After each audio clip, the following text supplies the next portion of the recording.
Si vous êtes nouveau sur la chaîne, n'oubliez pas de vous abonner et d'activer la cloche de notification. On commence.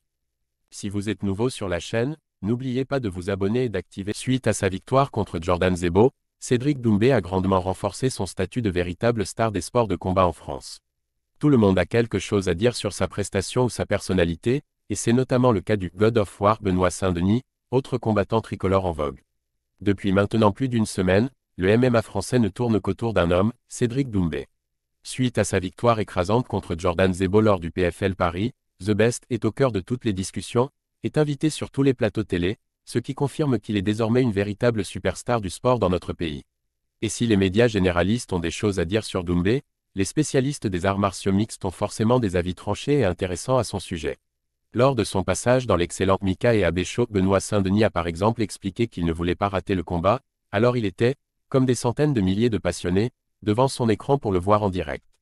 Benoît Saint-Denis évoque le show Cédric Doumbé.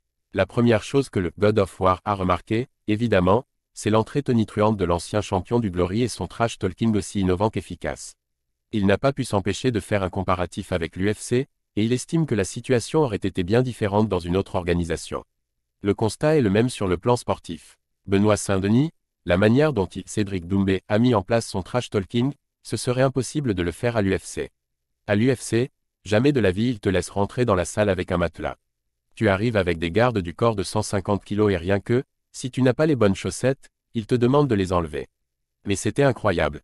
95% des fans regardent pour le divertissement.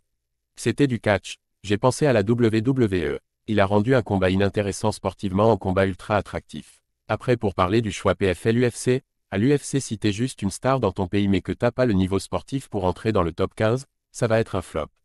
Au PFL, je suis convaincu qu'ils vont tout mettre en place pour l'arranger. Dans le tournoi à $1 million, ils vont lui donner un striker qui va vouloir rester debout et ce sera un combat à sa portée.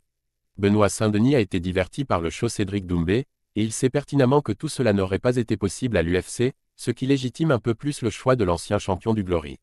Non seulement il va pouvoir s'exprimer pleinement au PFL, mais il va en plus être opposé à des combattants à sa mesure pendant un certain temps. Dans l'histoire tout le monde est gagnant, du best au spectateur. La France peut se réjouir d'avoir deux combattants aussi talentueux que Cédric Doumbé et Benoît Saint-Denis. Le premier se rend indispensable avec son trash talking, et le second avec son amour de la guerre dans la cage. Il pourrait porter le drapeau tricolore assez haut sur la scène mondiale.